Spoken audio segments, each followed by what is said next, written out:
Hi. I don't know who's here. Somebody was here and they left. Who left me? Who left me? Got 2 thumbs up. Yay. Hi, Linda. Aren't you in the movie? The movie. Never was starting, so I just had to get out of there. Yeah, no, I'm not a big talker. I mean, I am to a point, but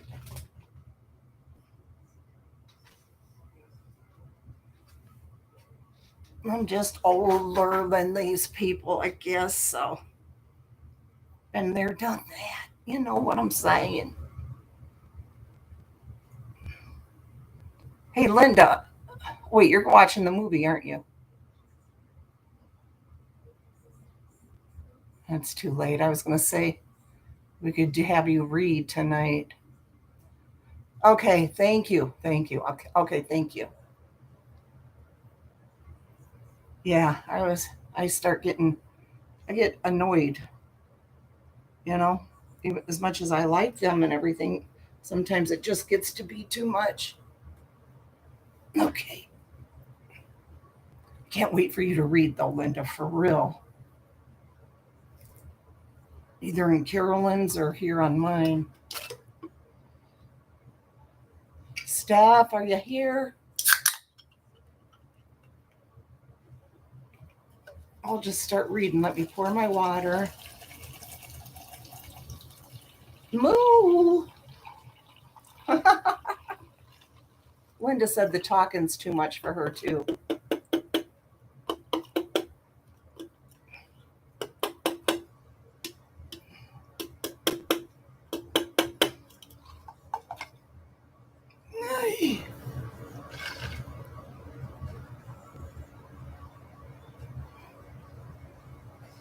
Okay.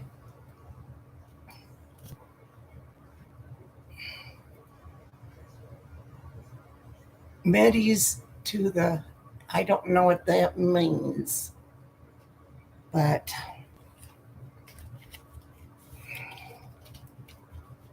got 7 people. Stephanie. Hi, Cat's got my. I'm so happy. We have Linda here and Moo. We got a couple more people, but they're not saying hi.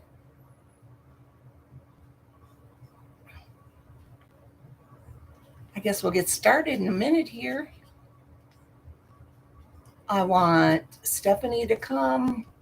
I want Cross-Eyed Betty to come.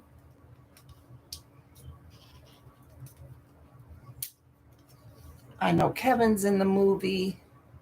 Lisa and Danielle. Hey, Paint It Black. Hey, girl.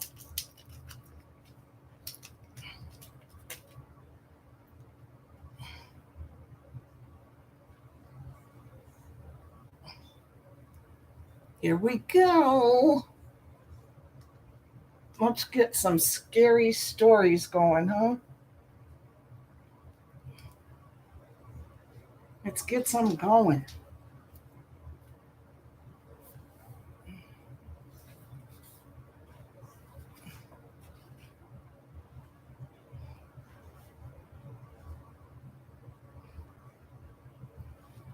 How about the Hen and Her Chicks? This is out of California.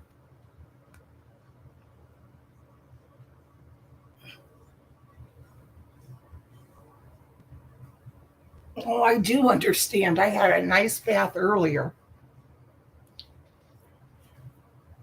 I just had my camera off and they never knew it.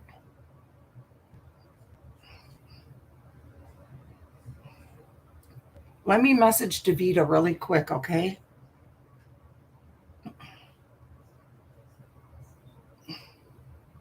Just in case she's up.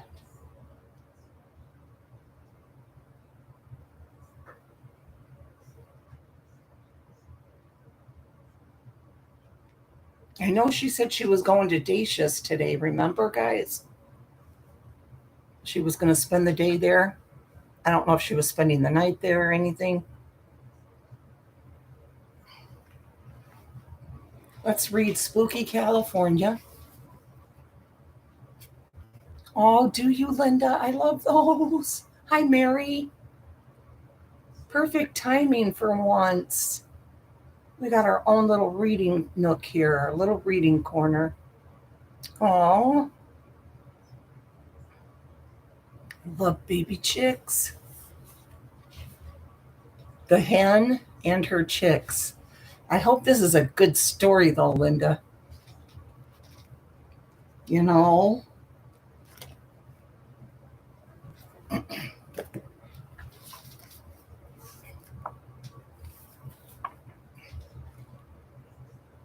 this is from Carmel, California.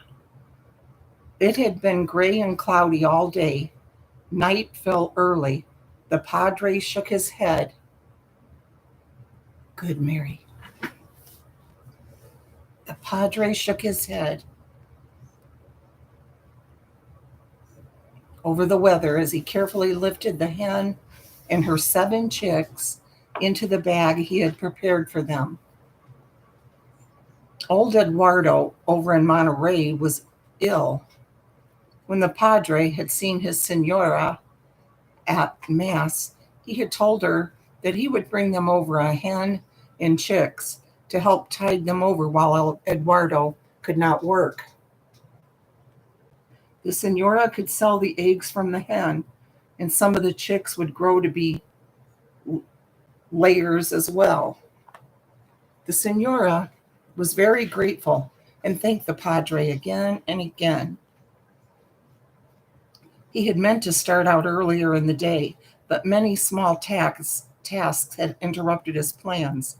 It was dusk when he set out on the path over Carmel Hill. Inside the sack, he could hear the little chicks cheeping as they cuddled close to their mother, frightened at first by the darkness of the sack and the motion. The hen clucked a few times and the chicks settled down. The padre smiled to himself. Even after all the hard years of labor serving the people of Carmel, he still took time to enjoy the small miracles of life, such as the sound of a mother hen with her chicks. Darkness settled around him as he climbed the hill, but the padre had walked this path 1,000 times or more on his way to and from Montgomery, and his feet knew the way well. The wind sighed in the trees. He could hear the small sounds of the night creatures awakening and coming out to go about their business. An owl hooted once, twice. The air was warm, and the padre strolled comfortably along in the moonless night darkness. Caught up in his thoughts, it took a few moments for the padre to notice that the night noises had ceased. Something or someone was frightening the creatures. It was moving stealthily behind him. He tightened his grip on the sack and hurried faster. Bear, coyote, mountain lion? He wasn't sure what might be hunting him, and he didn't want to find out. The bushes near him rattled ominously. A dark figure rose up out of nowhere, and there was a sudden blinding pain in his head.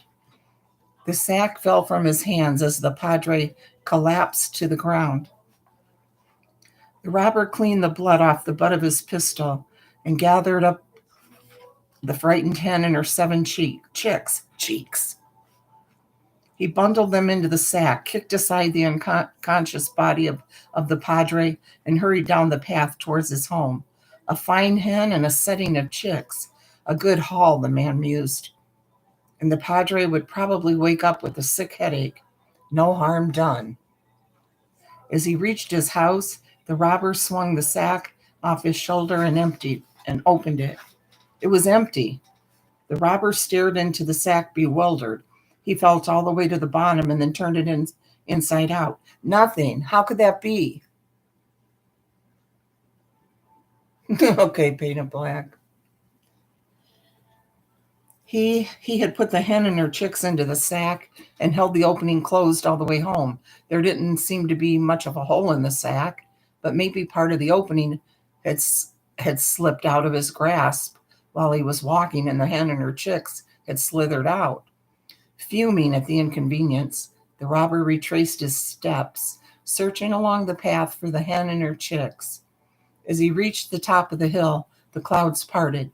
In the sudden brightness of the moonlight, he spied the unconscious body of the padre lying beside the path. There was a great deal of blood coming from the head wound, he noticed uneasily. Then the robber heard a cheeping sound. Through the darkness, he could see the hen pecking at the ground. Her 7 chicks were running around the padre's body, scratching and poking about. The robber hastily collected his booty, firmly closed the mouth of the sack, and carefully carried the sack home. In his mind, he kept seeing the blood all around the padre's body. He had not been able to tell if the priest was breathing, but surely the blow had not been that hard, just enough to knock him out. Reaching the house, the robber opened the sack. It was empty. He stared into it blankly. It was impossible. He had carefully held the mouth of the sack closed the whole way home. He had felt the chicks rustling inside the sack. Now they were gone. Puzzlement gave way to fury. The robber stalked back up the trail, looking around for the hen and her chicks. There must be a hole in the bag, he fumed as he marched up the path. As he reached the top, the robber could hear a scratching sound, and the contented clucking of the mother hen. She was answered by the cheeping of 7 baby chicks. Before him, next to the path, lay the padre, his face and clothes covered with the blood from his head wound. He was surrounded by the hen and her chicks, industriously pecking away at the ground. Gingerly, the robber stepped around the padre, trying to ignore a small voice in his head that insisted the holy man was dead. He collected the hen and her chicks and deposited them in the bag after checking it thoroughly to make sure there were no holes through which they could slip out. Then he tossed the bag over his shoulder, keeping a firm grip on the neck, and hurried down the path. He was accompanied by the clucking and cheeping as he moved down the path. It grew fainter the farther downhill he went, but he could still feel the warmth of the hen and her chicks against his back. In his mind, he kept seeing the blood-stained face of the padre. Murderer, his conscience accused him. You killed a holy man for a hen and a few chicks. No, he wanted to scream the word aloud. He had only tapped the padre on the head. The priest would awaken with a headache in no time. He hurried into his front yard and pulled the sack off his shoulder. He opened it carefully and then dropped it to the ground. It was empty. The man felt his flesh creep. It was a judgment on him. He had killed a man of God, and this was his punishment. He gave a cry of terror and ran into his house. He would not go back. Forget the hen and her chicks. He wanted to pretend the incident had never happened. He stood with his back pressed against the front door. In his mind, he saw the blood-stained body of the padre lying beside the path, the hen and the chicks scratching around it. Chills ran through his body at the memory. The robber hurried to the hearth and built a fire to warm himself. Yet somehow, in spite of the warmth of the fire and the familiarity of his 4 walls, all he could see was the padre everywhere he looked. The crackling of the fire sounded to him like the clucking and scratching of the hen and her chicks. He had to know. He had to see for himself what had happened to the padre and to the hen and her chicks. Maybe then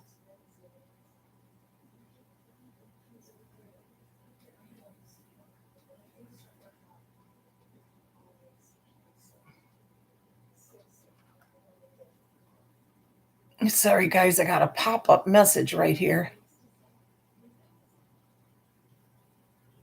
Honey Hush, can you hear me? I see you just wrote me a comment under that other video. Yes, Honey Hush. Carolyn read your message. She said she's tried over and over.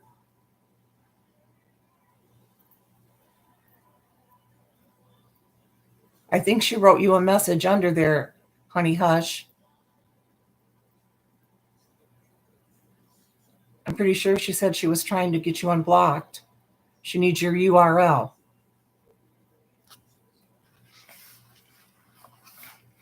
Um,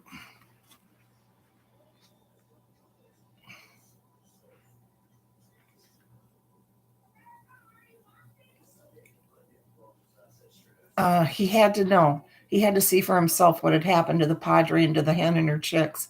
Maybe then he could wipe the blood-stained face of the priest from his mind. He burst out his front door and practically ran up the path. As he approached the top of the hill, the robber heard a familiar scratch, scratch, scratching sound. A contented clucking was answered by the cheep of 7 chicks. As he reached the top, the robber saw the hen and her chicks happily scratching the ground around the blood-stained body of the Padre. The Padre lay so still in the moonlight. He was covered in blood from the wound on his head. The robber could not see any movement at all. He was sure now that the Padre wasn't breathing. I have killed a priest, he thought in horror. God would never forgive him for this crime. The hen came over and pecked at his boot. The robber stared down at her. The sound of the hen and her chicks clucking and scratching grew louder and louder in his ears until he could not stand the sound of it. He fumbled for his pistol, aimed it at the hen, and then turned it around and shot himself. A villager on his way to Monterey found the bodies a few minutes later. There was nothing he could do for the man who had been shot, so he left the body beside the clucking, scratching chickens and carried the injured Padre down the hill. While the doctor was patching up the priest, several men went back for the body of the robber. Kevin, you're supposed to be in the movie. But thank you for coming in and saying that. We just got a little nook here tonight, and that's fine.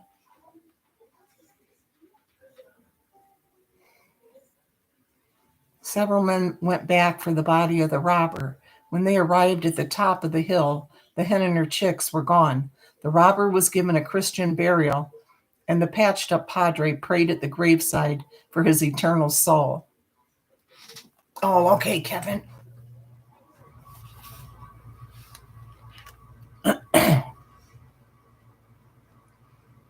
The hen and her chicks were never found, so the Padre sent another hen with her brood over to sick old Eduardo and his wife.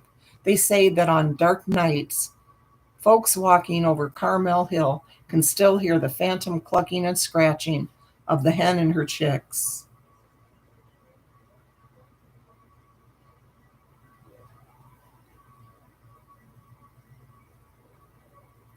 Here's one that might be kind of good. It's called Juan Stops Flirting from Los Angeles, California.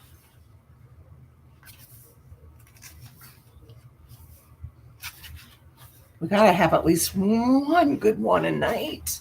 Hey, Steph. Oh, what movie is it, Kevin? I know what it is. Dangerous Encounters, Kevin? I've been in there, Steph, for almost 3 hours, and everybody was just talking, so I just left. Go ahead, Steph. I'm just going to sit here and read. Go watch the movie. Deadly Intentions. I was close. They'll let you in. It just got started. Kevin's in there. He'll let you right in, Steph.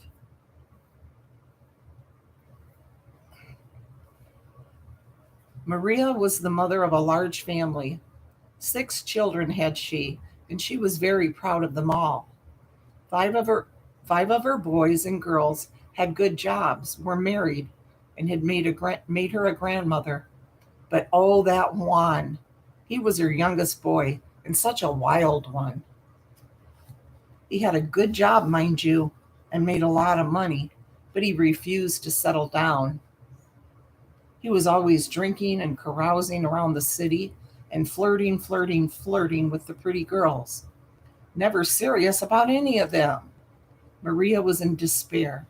She had lectured him and pleaded with him, but Juan would not listen.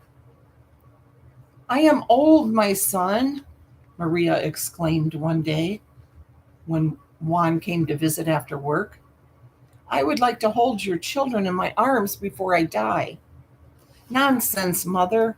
You will outlive us all," Juan said cheerfully, waltzing her around the kitchen and giving her a kiss on the cheek. "Now I must be off. There's a new girl serving drinks at the tavern, and she's a pretty one. Maybe a new daughter for you." Juan winked at his mother.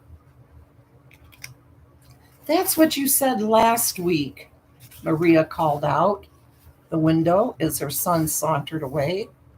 "And the week before that, and the week before that, and the week before that." Here's an illustration called Juan Stops Flirting.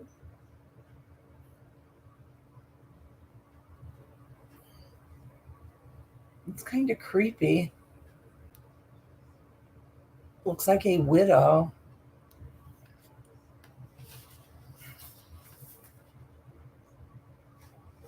Juan waved merrily at his mother and headed to the bar for a drink and a bit of flirting.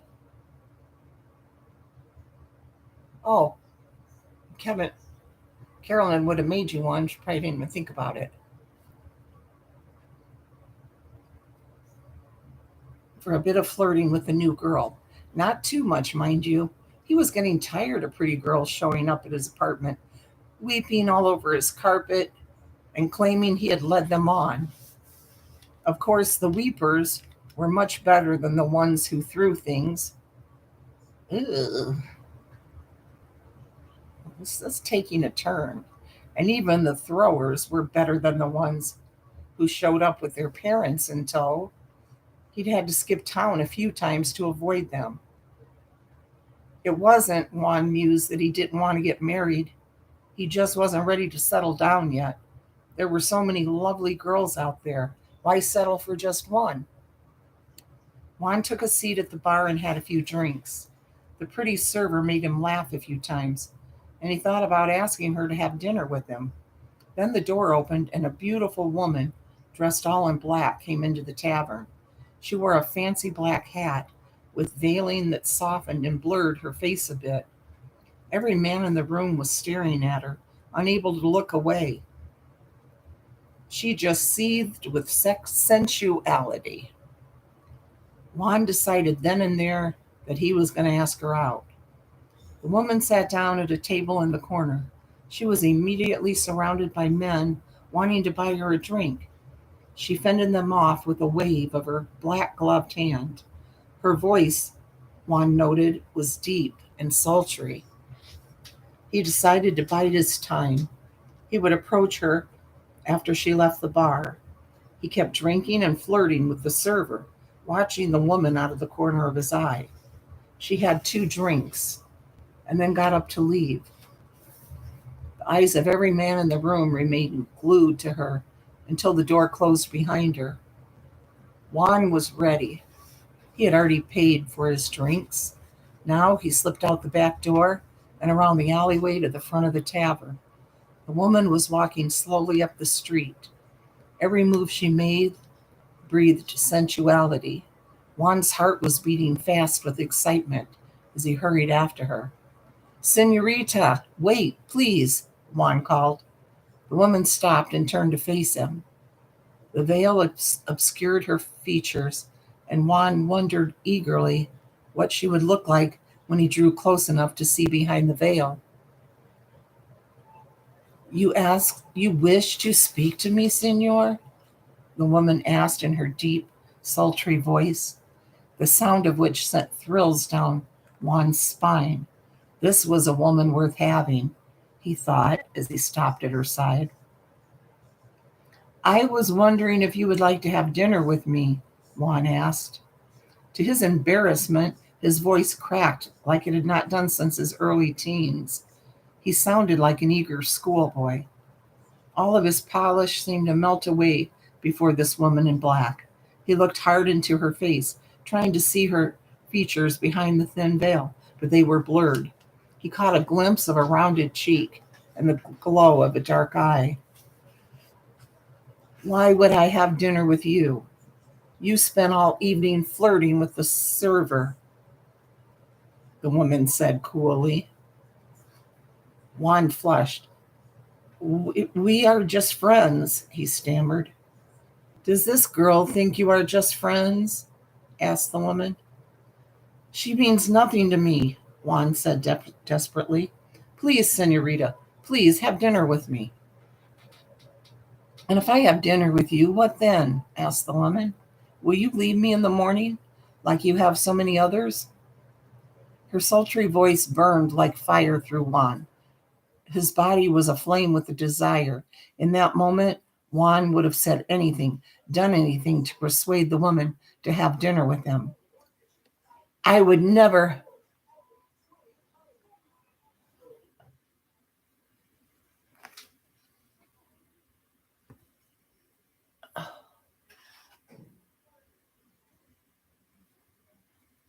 I'll get back to you, honey hush, okay? I know she's super, super busy. Super busy.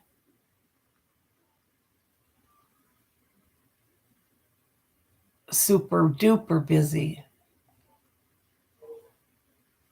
And I'll tell her something sometimes and she'll forget or something.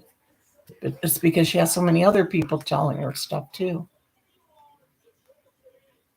But I'm pretty sure she said she she was going to do that. Okay, let's see.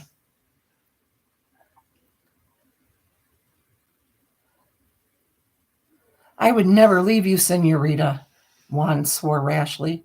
Never is a long time, the woman said softly. There was an edge to her voice that grated a bit on Juan's inflamed senses. She sounded smug, as if she had been waiting for just such a promise. Are you prepared to put that in writing? The woman added. A sudden breeze blew around Juan's cheek, and the woman's veil fluttered a moment.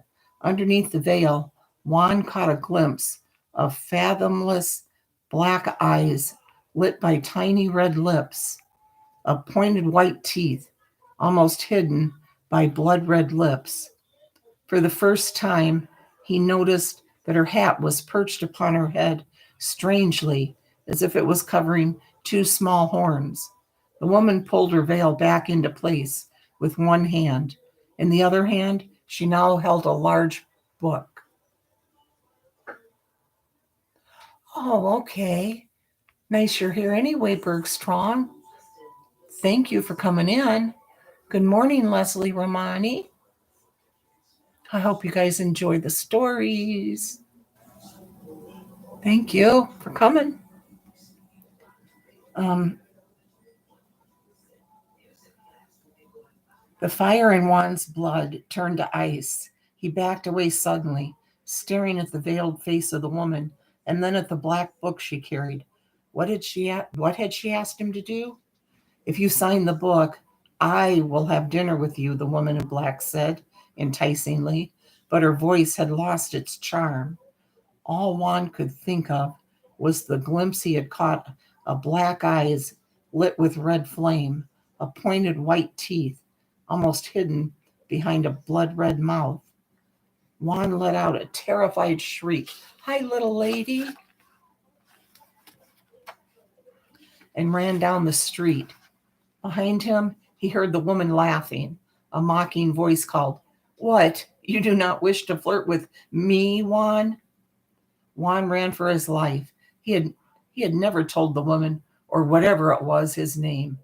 His parents' house was closer than his own, and it was full of religious icons. He would, Juan felt, be safe there. He skidded in the door, almost knocking his mother down in his haste to reach shelter. Hi, Denise Renee. Juan, what is it? What is wrong? Maria asked, leading her shaking son into the kitchen. In a voice hoarse with fear, Juan told Maria about the woman in black and her book.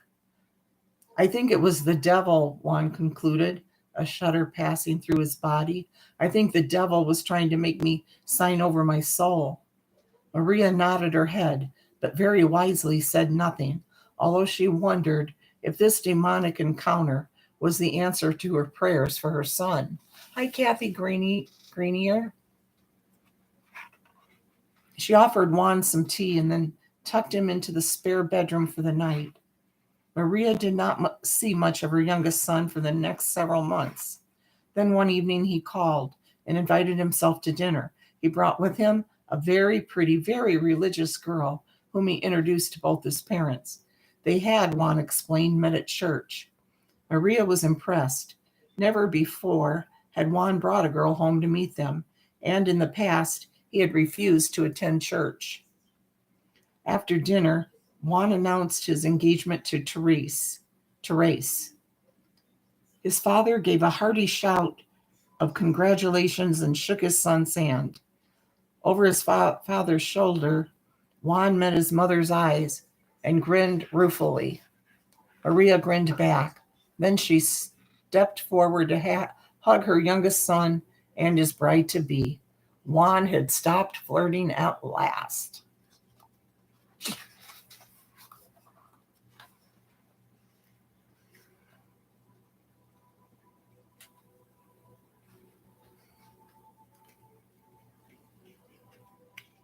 Let's see what this one is now.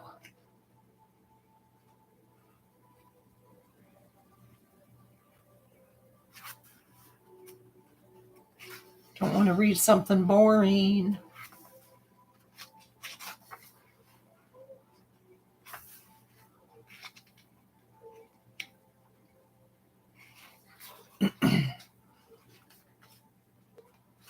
Let's see.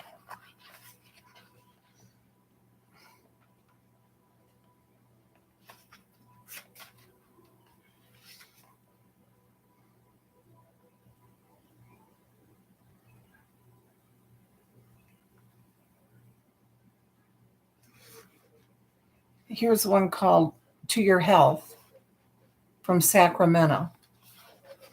Spooky California. And here's the illustration. It looks like an hourglass.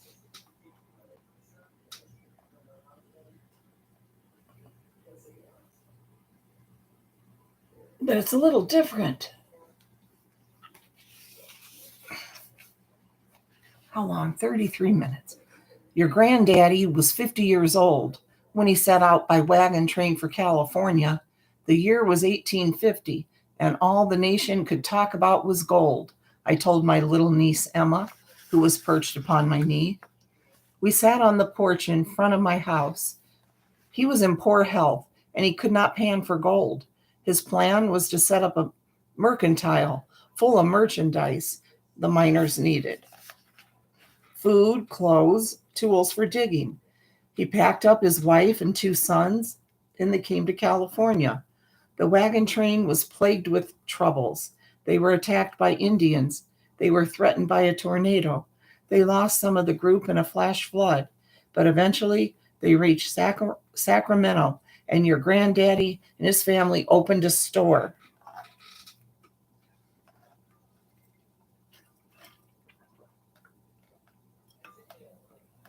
Stan Lee, a quivering, high-pitched voice interrupted my story. The voice had the piercing quality of an operatic tenor, and the second syllable of my name was uttered a good octave above the first, in the manner of a Swiss yodeler. I sighed and put my niece down. Coming, Granddaddy, I said. Little Emma did not complain despite the interrupted story. She was only 3, but already she knew how futile it was to interrupt Granddaddy in full cry. Stan Lee! I can't find my dad-burned glasses anywhere. Granddaddy bustled onto the porch, waving the newspaper at me. He looked remarkably well for a man who had passed his 200th birthday. Yes, that's right. Granddaddy was more than 200 years old. He was the same Granddaddy from the wagon train story I was telling Emma. Impossible, you say?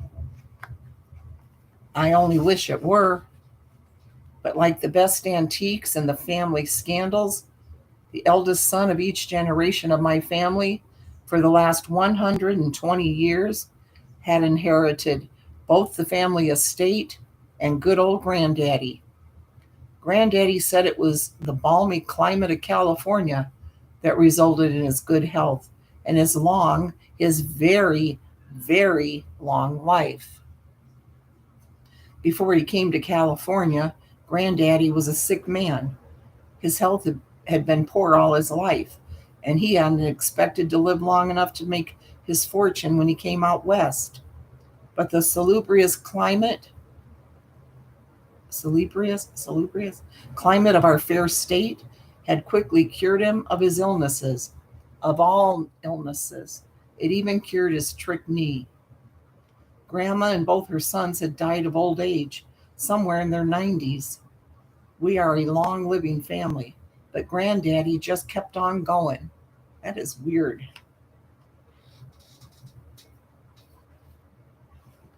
Creepy. He outlived his sons. He outlived his grandsons. He outlived his great grandsons. He outlived absolutely everybody and gave no sign of ever planning to die. Now, some families would consider it a blessing to have their old granddaddy in their lives for so long. After all, he could share his wisdom and his experiences with the generations and help his family lead better lives. That's what you might think. But Granddaddy was exactly the opposite. He was stubborn. He was opinionated. He was outspoken. He had a peppery temper. Gosh, I would be too at 200 years old. He stuck his nose into everybody's business. It was either do it his way or move far away. And inevitably, any advice he gave you was wrong. In fact, we'd taken to asking Granddaddy for advice and then doing exactly the opposite. He was so predictably wrong in everything he said. Granddaddy was impossible to live with and impossible to get rid of. Despite his excellent health, Granddaddy refused to have his own house. He insisted upon living with the family since he could, quote unquote, go at any time. He wouldn't do a lick of work around the house, and the family was made to feel guilty if they did not cater to his every whim. Stanley, Granddaddy yodeled again. I went to help him find his glasses. They were, as usual, on top of his head. Granddaddy settled into a porch rocker and proceeded to criticize everything he read in the paper, which was okay with me because it kept him from criticizing me. Lately, Granddaddy kept harping on me to marry my girlfriend Hannah, who lived in a small house just up the street from me. I wouldn't have minded marrying Hannah, but she absolutely refused to live with Granddaddy. Hi, LMNW50. Right, he was a pain in the arse, Leslie. 200 years old. We're reading a story about a granddaddy that's 200 years old, LMNW50. Granddaddy settled into a porch rocker and proceeded to criticize. Oh, I already read that. She insisted that it was time one of my two younger brothers took a turn caring for the old gent. Unfortunately, they also refused to live with Granddaddy. My youngest brother had gone so far as to move to New Jersey just to avoid housing the crotchety old man. A few months went by, and I noticed a change in Granddaddy. He sighed more often, and spent a lot of time in his favorite chair, looking at old photographs. One day, I dragged a chair over and sat down beside him. What's wrong, Granddaddy? I asked. I'm old, Stanley. That's what's wrong, Granddaddy said. It's just not natural, outliving all my children's children. I miss your Granny Ethel and my boys and all of my old friends. I miss the horse and wagon days and the crazy miners that used to scatter gold dust all over the floor of the mercantile. I miss feeling useful. He took out his handkerchief and blew his nose. Then he showed me the picture of Granny that hung in a locket around his neck. I should be whooping it up with your Granny in heaven by now, and yet here I am, still here on this wicked old earth. I asked the doctor about it at my annual physical last week. He said I was so healthy I could live another 100 years. Well, Granddaddy, is there something you would like to do to pass the time? I asked. Take up a new hobby? Travel? Travel? Granddaddy mused. Now I wonder. You know, Stanley, I used to be a right sickly fellow before I came to California. I didn't think I would live to see 55. Never you mind 200. Fact of the matter is, I have had extremely good health since I moved to this here balmy climate, and I haven't set foot in another state since. Maybe if I traveled to a less desirable climate, old age might finally catch up with me. Granddaddy paused and looked again at the picture of Granny. Young Adam is still living in New Jersey, isn't he? He asked. Yes, Granddaddy, I said, suppressing a grin at the notion of my granddaddy going to stay with my youngest brother, Adam. Adam couldn't stand Granddaddy. They started arguing within 5 minutes of meeting each other, and by the end of 10 minutes, they stopped speaking altogether, and one of them would storm out of the room.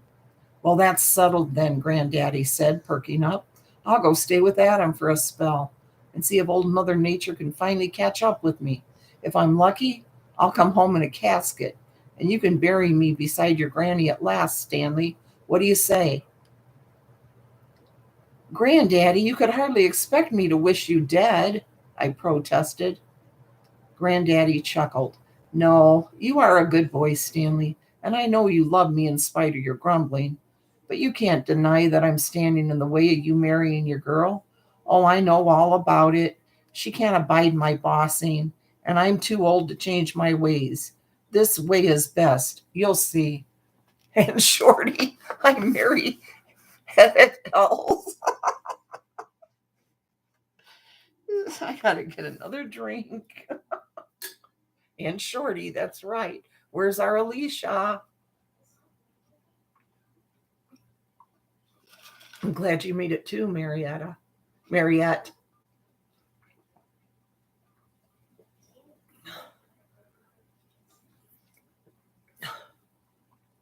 Did she refuse to write on Shorty?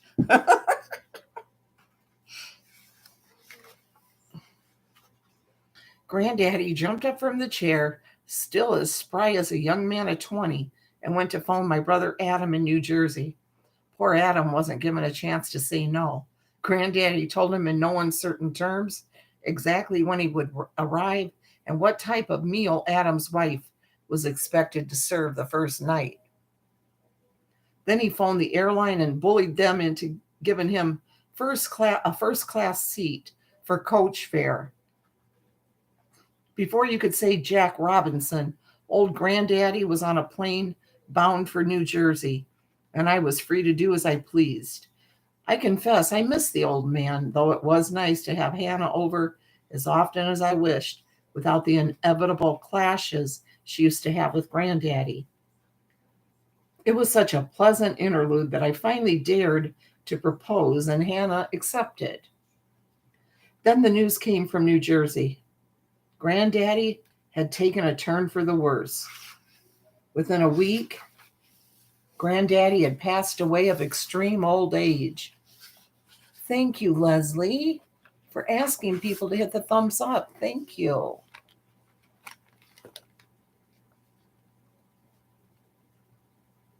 Thank you, Mariette. Adam was all choked up when he called me. It seems he and Granddaddy had managed to bury the hatchet just before the end. Granddaddy's last wish was to be buried in California. Adam and his family flew out with the body. Hi, Lisa D. Thank you, Lisa.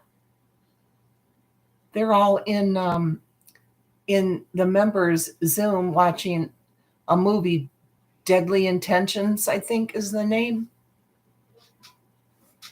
If you want to join, I was in there for like close to 3 hours before the movie hadn't even started. But I guess it started now.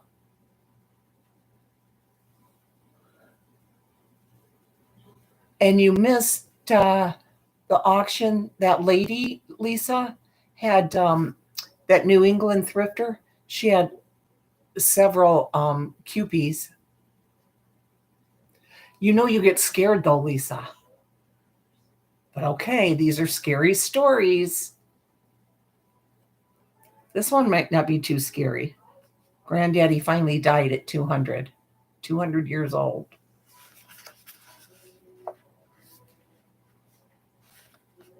Let's see. Adam and his family flew out with the body. Well, I think she only sold one, maybe. She still has them. She's going to come back with them. Yeah, so she still has quite a few, I guess. We planned a huge funeral full of flowers and a vast number of Granddaddy's descendants. It was a sad time. We gathered in the church around his flower-strewn coffin, weeping and reminiscing. Hannah sat holding my hand. Even she wept for the old man, who had delighted in tormenting her very existence. Just as the preacher was winding up his eulogy, oh, I knew this was going to happen. I knew it. There came a thunderous knocking from inside of the casket. Everyone jumped, and several of my older cousins screamed. The knocking sound came again. Then Granddaddy's voice yodeled, Stanley! Stanley! Let me out of this dad-burned coffin, will you, boy? I leapt to my feet and rushed to the casket. Together, Adam and I lifted the cover. There was Granddaddy, blinking at us and sitting up, as rosy-cheeked and healthy as the day he left California. But you were dead, I exclaimed, not knowing whether to cry with relief or stamp my foot in frustration. This was so typical Granddaddy. Yep, I was, Granddaddy said, grabbing Adam and me by our shoulders and leaping nimbly out of the coffin. I was just sitting down to a cup of tea with your granny when suddenly my spirit was whipped right out of heaven and back into my body. It's this dad-burned healthy California air. It cured me lickety split. Granddaddy bowed recklessly.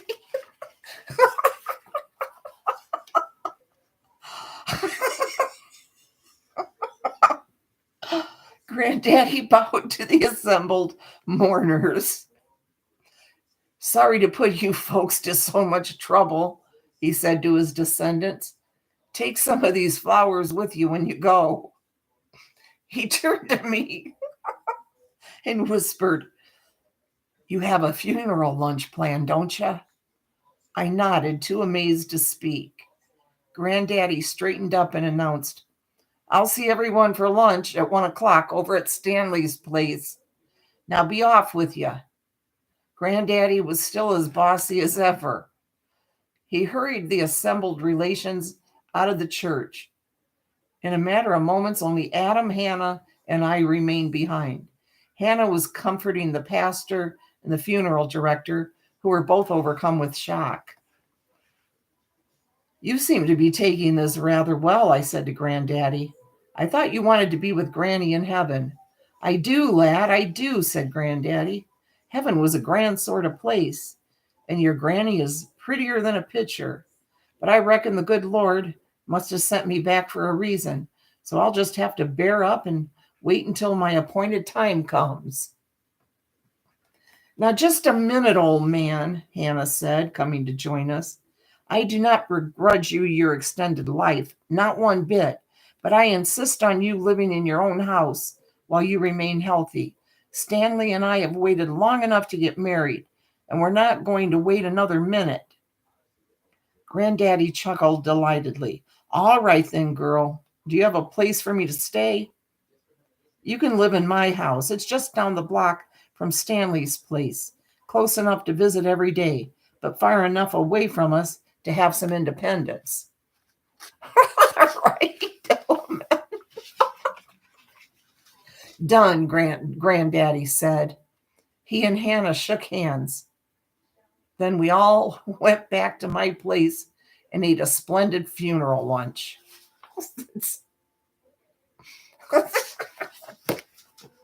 That one was funny, actually.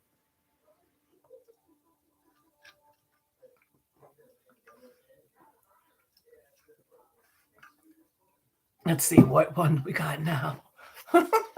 See, this is cozy, isn't it, Lisa D? We're in our own little reading nook. Just reading stories, folklore.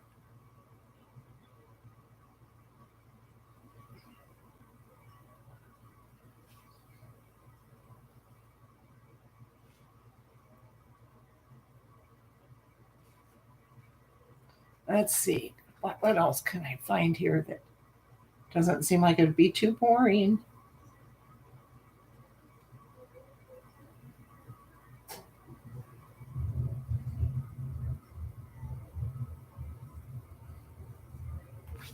This one.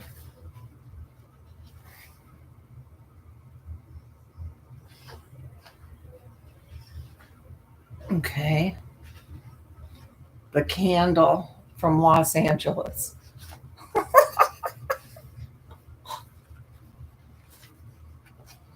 Something was amiss with his health lately, but he was not sure what. Sometimes a short climb up the stairs would make his heart thump painfully and cause the breath to catch in his throat. He did not want to worry his wife or children, so he said nothing about these little episodes.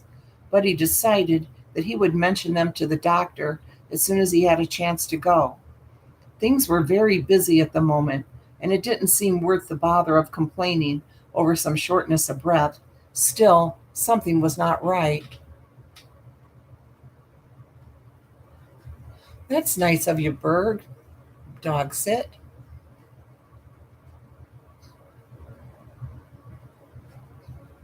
Thank you, Lisa T.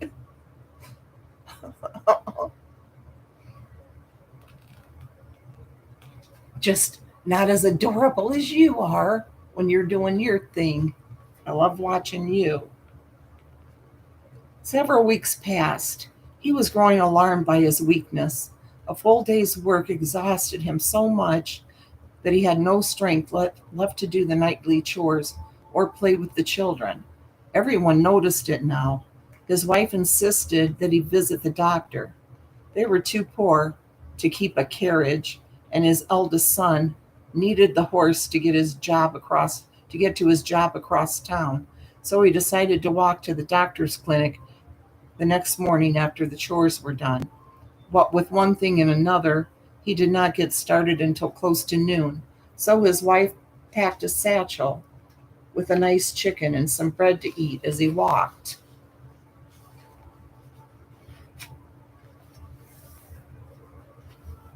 Oh, I love you too, Lisa. Thank you for listening.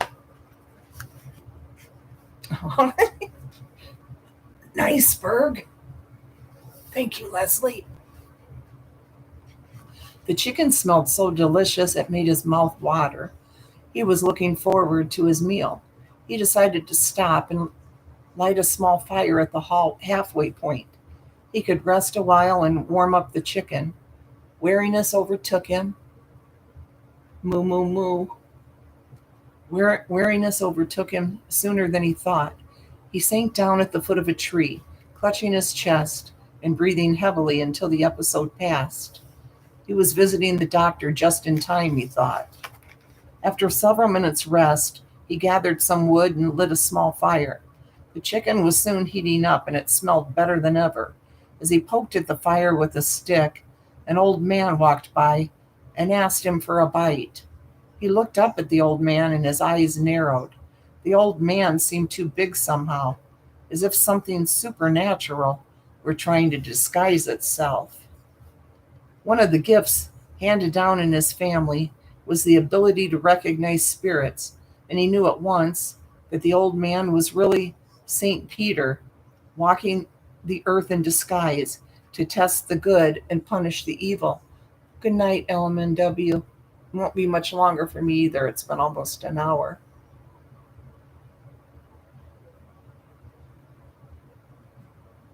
Try to nap, paint it black. Just listen to the story.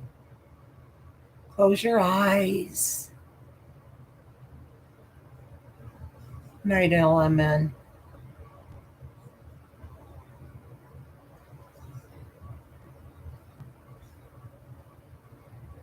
He had long despised St. Peter, since he was not fair in his dealings with the poor. He said, I'll not give you any of my chicken to eat. You don't treat the poor as well as you do the rich. The rich have so much, but the poor have nothing at all.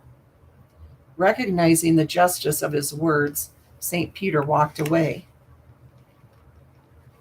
A second man approached the fire as he was turning the chicken on the spit. The man asked for a taste of his chicken.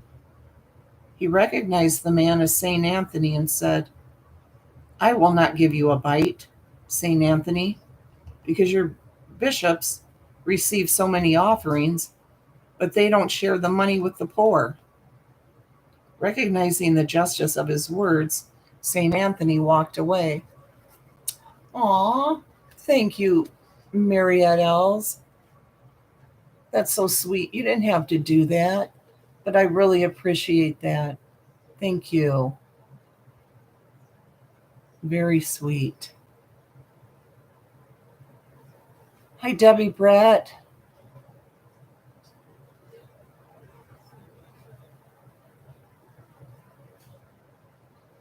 An emaciated old woman approached the fire just as he removed the chicken from the spit and asked him for a bite of his chicken.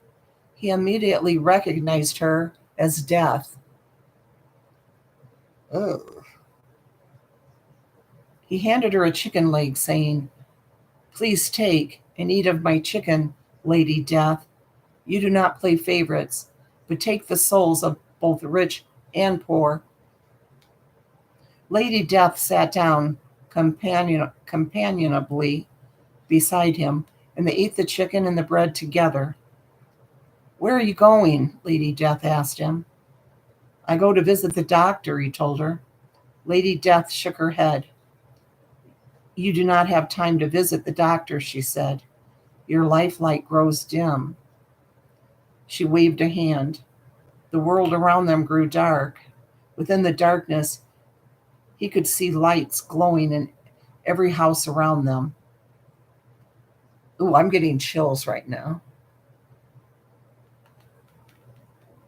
I mean, how do we know this stuff doesn't really happen? Wish you guys could see the goosebumps.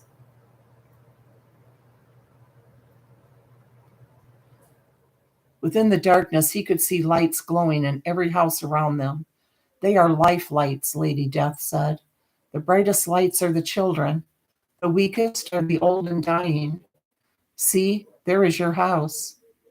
The life lights of your children are strong, but your candle flickers and will soon go out. Because you have shown kindness to me, I will give you this candle. Take it straight to your home. Light it using your life light and put the candle in its place. You must hurry, for your light is fading. As she spoke the last words, Lady Death disappeared. He looked at the small white candle in his hand. Around him, the world regained its sunlight, motion, and color. Yet through the bustle, he could still see the life lights glowing in each house. He put out the fire, picked up the satchel, and hurried back the way he had come. He held the candle tightly and broke into a run. Around him, the scenery, with its glowing life lights, blurred as he sped past. Ahead of him, he could see his house.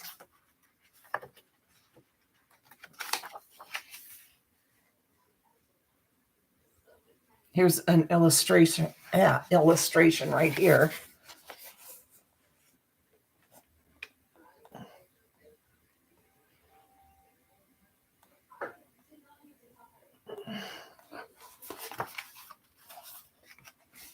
5 lights burned bright and steady, but the 6th light was flickering wildly. He ran up to the door, wrenched it open, and raced up the staircase. He stumbled as he reached the top. The candle fell out of his hand and tumbled down the steps. He gave a cry of anguish, half running and half sliding down the steps to retrieve it. His wife came hurrying from the kitchen, calling to find out what was wrong. He pushed her aside, scrambling around on the floor, searching for the candle. Above him, he could see his light flickering, fading. The candle had rolled under a small side table in the hallway. He grabbed the candle and took the stairs 2 at a time. As he raced into his bedroom, he saw 2 lights standing at the head of the bed. His wife's light glowed strong and steady, but as he ran into the room, he saw his light sputter one last time and then extinguish. As the light died, he saw Lady Death standing at the head of his bed. "I'm sorry," he said, as pain overwhelmed him. "I also," replied Lady Death. His wife found him lying on the floor, a small white candle clasped in his hand. He was dead. I love all you guys too. Well, that's depressing. I wanted him to make it. Didn't you? Gave him that hope.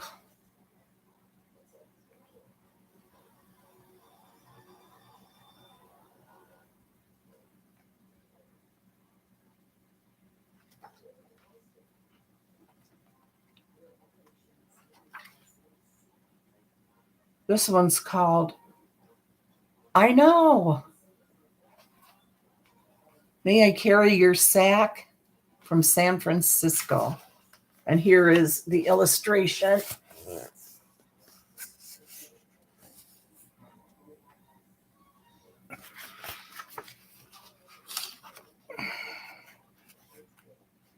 I think tales of ghosts, haunts, spooks, and boogeyman of all sorts are complete nonsense. No right-thinking, logical man like me could possibly believe in them. So a few weeks after my 12th birthday, when folks living in my neighborhood started talking about a boogeyman that was haunting the streets late at night, I ignored them. I was old enough to know better. Unfortunately, my mother was one of the most gullible, susceptible recipient of such tales. Plus, she was the neighborhood gossip, so I heard them all. One woman claimed that an 8-foot headless skeleton had accosted her and its head had chased her all the way home.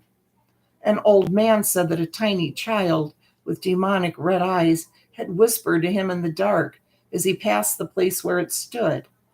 Apparently, the child had removed its head at one point in the conversation, causing much agitation to the old man telling the story. One girl saw a headless soldier, and another was accompanied home by the head of a black dog. That was enough for me. I told my mother I was going to study with a friend and left the house.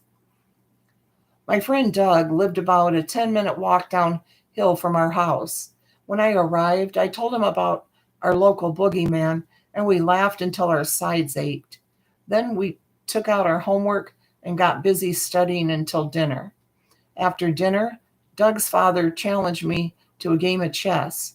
Doug is no good at chess, but his father is a champion. I like to play him every chance I got. I always lose, but I'm getting better with each game. Someday, I plan to wipe up the floor with him. It was getting late, and my mother called twice to find out when I was coming home. She really worried about me. She didn't want me walking around alone after dark, not with a boogeyman roaming loose in the city. She wanted to drive down to the house and pick me up. How embarrassing. I told her no way and said I would come home as soon as the game was done. And don't wait up.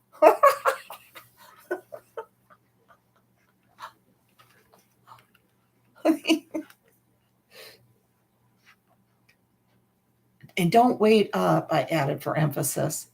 Mothers, I said to Doug. He rolled his eyes in agreement. I was after 11 p.m. It was after 11 p.m. when we finished the game. I lost, but only just. I put on my jacket, and Doug walked me to the door. "Don't let any boogeyman get you," he told me with a grin. "Oh, I'm so scared," I replied.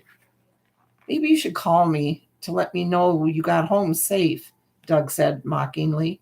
I punched him lightly on the arm, and he laughed as he shut the door. The only trouble with visiting Doug's house is the walk home. It is straight uphill, and somehow my legs never got used to the climb. The night was dark. Clouds filled the sky, shutting out the moon and the stars. Even the street lamps seemed dim and didn't light the road as well as they should. If I were a superstitious man, which I am not, I would think it was not a me too, Mariette. It was not a good night to be walking alone. However, I reminded myself, I laugh at stories of skeletons, children who remove their heads, and boogeymen of all sorts. Climbing the hill ahead of me was the stooped figure of an old woman. She looked familiar.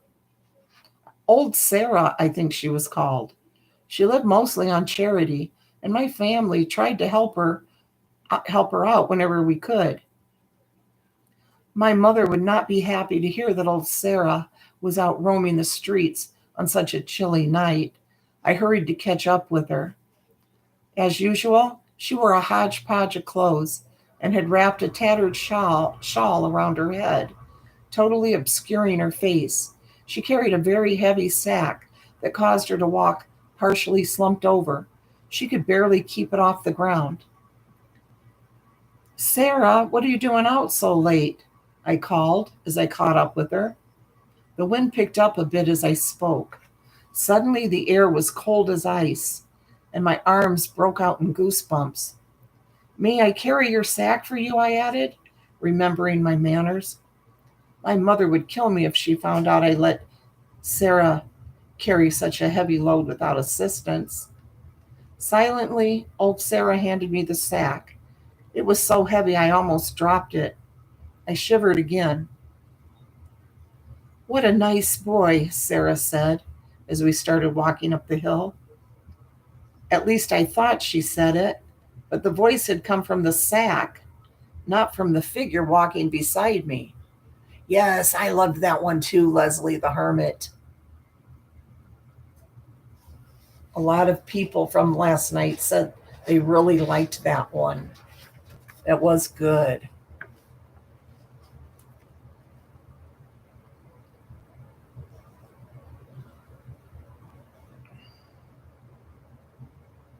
What what did you say? I stuttered. "Such a nice boy to help an old woman," said the sack in my hands. I dropped the sack with a yelp of terror. It rolled down the sidewalk and bumped into the iron railing in front of a house. The head of old Sarah fell out of the bag. I looked in horror from the head to the figure beside me. It threw back the shawl, revealing a bloody stump underneath it. The figure began to change, transforming swiftly from an old beggar woman to a soldier, to a small child, to a large black dog, all without heads.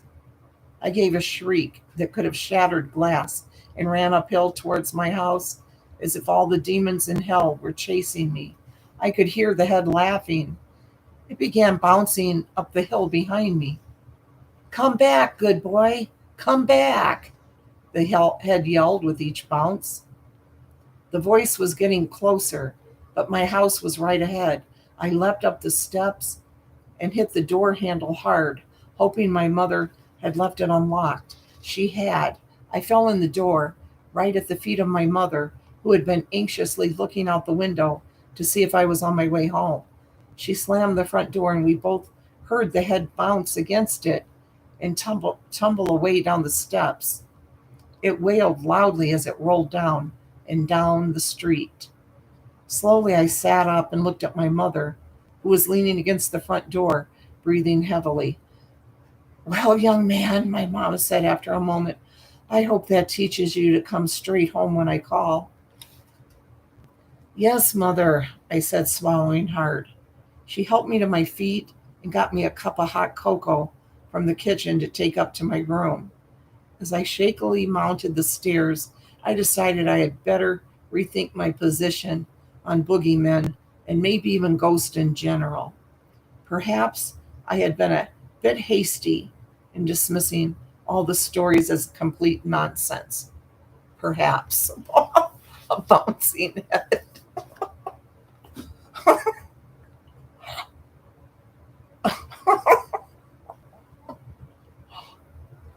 Oh my gosh. I'll read one more and then I guess we'll be done. 502 here.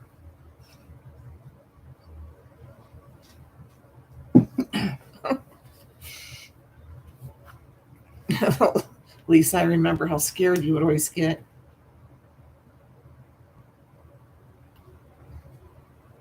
I don't think you get scared about this kind of stuff, though, right, Lisa?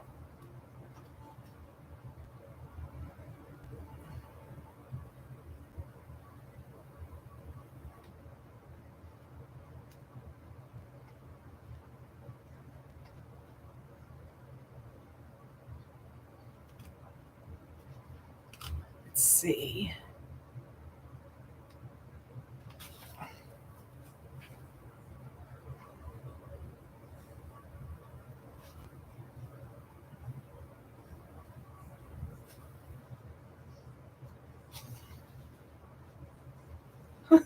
Oh, Lisa.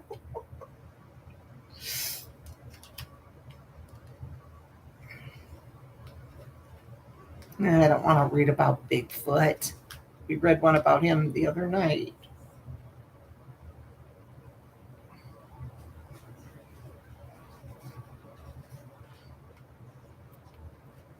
Um,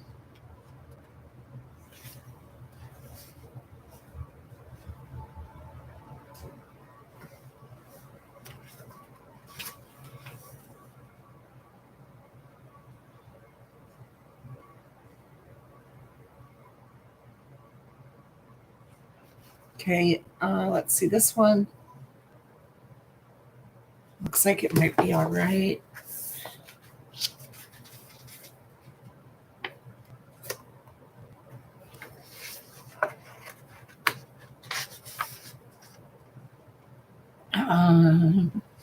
Yeah, let's find it.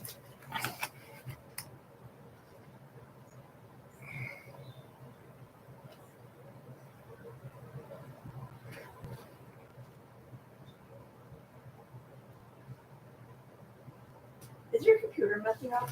No. Because my TV keeps skipping. Does it? Yes. Might be trying to update, maybe. Maybe.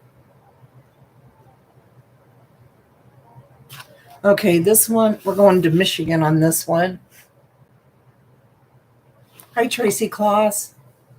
Our last story will be The Phantom Trespasser, Saginaw, Michigan. Father was not a man to be trifled with, as we children knew all too well. He was a big, raw-boned man with a grizzled head of curly hair and a hearty laugh that could shake the rafters. But he was also a stern disciplinarian, and we learned early on not to cross him. So when a trespasser started roaming round our new house and yard, we knew it would not be long before Father decided to do something. Lisa D said hi, Lexi. Lexi? No. Lisa D said hi. Hello. She said hello.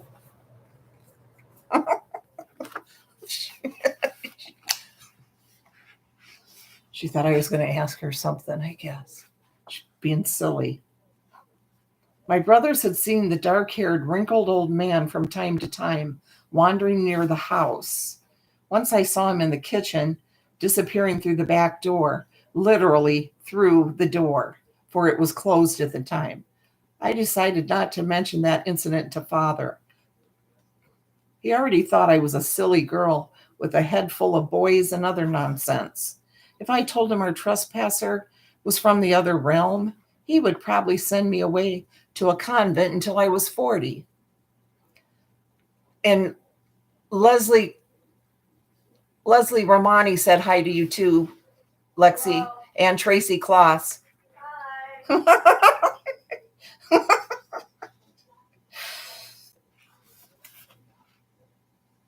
Aside from the trespasser, our rambling house was pretty normal, with almost enough bedrooms, a cozy kitchen, and a formal parlor downstairs. We even had a library full of books. The library was my favorite room. In spite of what Father said, I was far from an empty headed girl. I was a woman with ambitions, and I planned to attend university, even though that was not done by the girls in our social circle. I was in my last year of high school, and I studied nearly as often as I checked my hair in the mirror or daydreamed about Harry, the boy who lived across the street. I'd met Harry on the day we moved to Saginaw.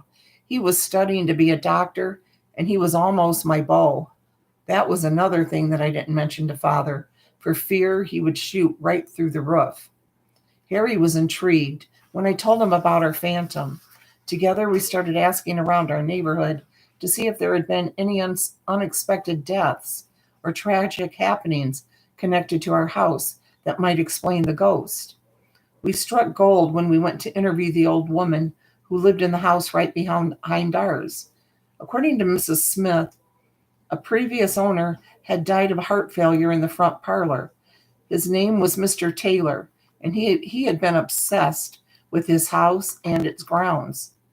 Mr. Taylor's spirit comes back to check up on the house every now and again, old Mrs. Smith told me. And Harry, perhaps you've seen him, she gave us a knowing smile. We both nodded eagerly. Well, best to leave his ghost alone, Mrs. Smith advised us. Mr. Taylor had a bad temper, and the neighborhood children took care never to vex him. Once he caught a little fellow picking flowers in his front garden and chased the boy all the way down the block. After that, Mr. Taylor shouted curses at the little boy every time he passed by, until the poor little lad was too scared to walk down the block. How terrible, I exclaimed, sitting up indignantly. What happened next? Well, said Mrs. Smith, the boy worked up his courage and went to the house to apologize to Mr. Taylor for taking his flowers. After that, everything was right as rain. Mr. Taylor never was one to hold a grudge. I'll give him credit for that. I settled back in my chair and finished eating the cookies Mrs. Smith had given me and Harry. Mr. Taylor sounded like a tough old man to me, but no more so than my own father. In fact, I suspected I might have liked him, as long as I was careful to stay on his good side. When we were done eating the cookies, Harry and I thanked Mrs. Smith and went home. That very day, Father announced at supper that he'd had enough of our trespasser. He loaded up his rifle around 9 p.m. and stalked outside into the growing darkness. I watched through the window as he stumbled and cursed his way into the shrubbery to lay in wait for the prowler. I wondered what he might make of the ghostly Mr. Taylor and what Mr. Taylor would make of him. I spent the evening peering out of my upper story window to see how Father was doing and to watch the light burning in Harry's bedroom window. So I was the first to see the Phantom Trespasser when he appeared in the garden. Mr. Taylor materialized next to the gate, looking towards the house. As he strolled casually forward, inspecting the well-manicured lawn, Father erupted from the shrubbery with a yell that could have woken the dead. Taking aim with his rifle, Father fired a shot at the Phantom. The bullet went right through its translucent, and here's a illustration.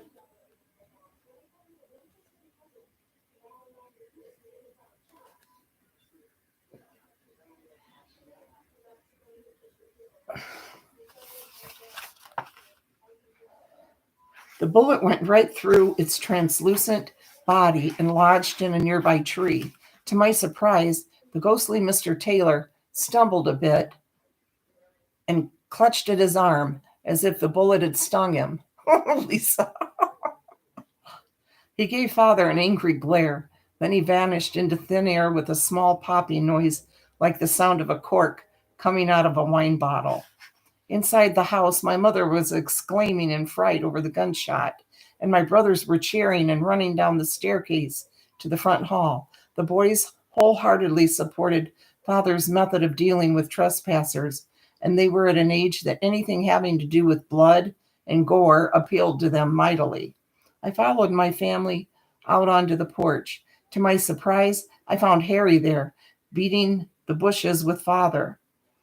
Harry had come running when he heard the rifle shot, and Father had dragooned him into searching for the man that he'd winged with his rifle. Winged with his rifle. Father searched the grounds for nearly an hour, but found no sign of Mr. Taylor. I took Harry aside privately and showed him the tree in which Father's bullet had lodged. We decided not to tell Father that he'd shot a ghost. That next evening, the Phantom Trespasser returned with a vengeance. The whole household was awakened from sleep by a thunderous banging on the walls, which moved from one room to the next, upstairs and down, all night long. Father chased the sound around and around, looking rather ludicrous in his long gray nightshirt and cap, a glowing lantern clutched in one hand. Sometimes he rapped the wall right where the spirit was knocking and ordered it to come out and fight like a man. Between the ghost antics and Father's shouting, we didn't get much sleep that night. I gotta take a sip here real quick.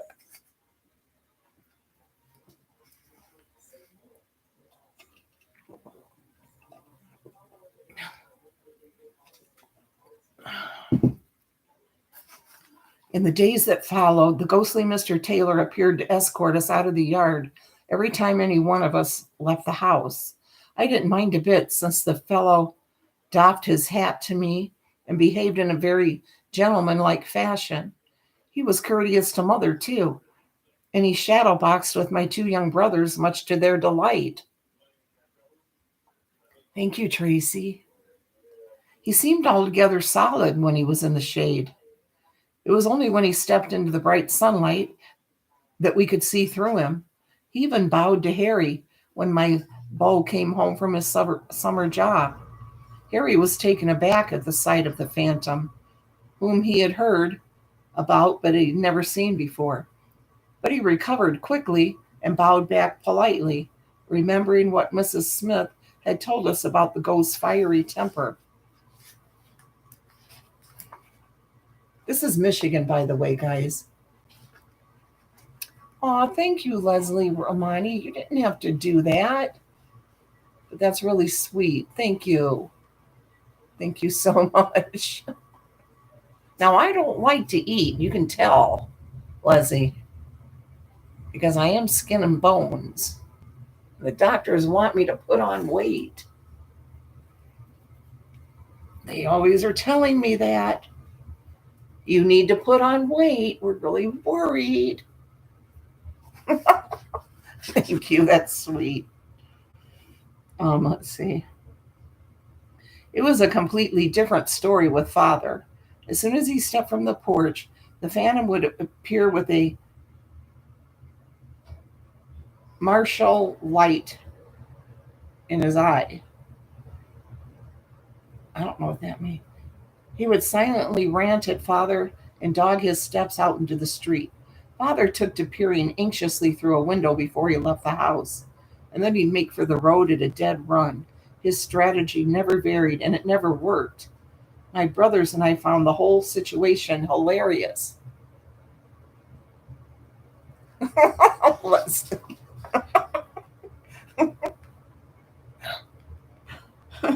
Thank you.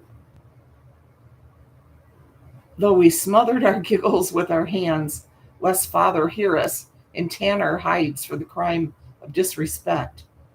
Even Mother's lips twitched when Father began his ritual for leaving the house. In the hours after supper, we'd gather in the parlor to relax and read. Sometimes the Phantom Trespasser would join us, though he remained mostly invisible. I could see his hands, which he would teasingly pass between my eyes and book as he passed by my chair with a soft puff of chilly wind. My brothers would exclaim and giggle when he did the same thing to them, and Father would glare at them for disturbing his reading. A few moments later, Father would shout aloud with annoyance when the ghostly Mr. Taylor played the same joke on him, and Mother would tell him to hush and sit down before he disturbed the neighbors. Though her voice was stern, her eyes twinkled merrily at me once Father returned to reading. When Father was alone in the parlor, the tricks played by the Phantom Trespasser accelerated. Newspapers were tweaked out of his hand. The fire in the stove would go out abruptly, or the lights would wink off and on. Father stopped using the parlor altogether, unless another family member was with him, and woe be it to us if we left the room long enough for the Phantom Trespasser to pull any tricks. Nights were particularly trying because we never knew if we were going to get any sleep. Some nights were peaceful, but others were full of rapping and rumbling and an occasional bang that interrupted our slumber and made Father run around and around in bare feet with his nightcap askew. News of our ghost had spread through the neighborhood, though it was rare that anyone outside the family could see him, even when he stood directly in front of their noses. Harry could see him, but I believe this was because the Phantom knew Harry was my beau and considered him one of the family. One evening, Father invited a number of his skeptical friends to spend the night in our guest room to experience our ghost firsthand. The Phantom Trespasser was very obliging that night, whipping newspapers from shaking hands, banging on the walls, and sending the skeptics running for their lives.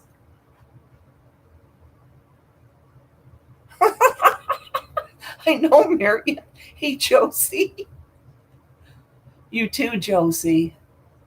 Thanks for stopping in. I'm almost done here. I have to get to bed.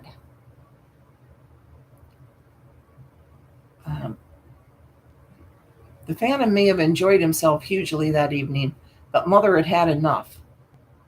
She confronted Father in the kitchen the next morning right after breakfast. Though my brothers and I listened at the door, we could not make out exactly what she said to him in her low, furious tone. Whatever it was, it had an instant effect.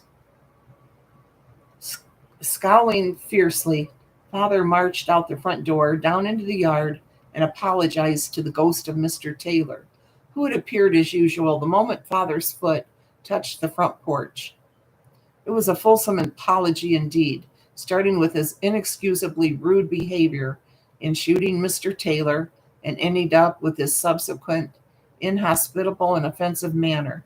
The tone and the words sounded more like those used by Mother, but Father's contrition was sincere, and the Phantom Trespasser seemed to know it.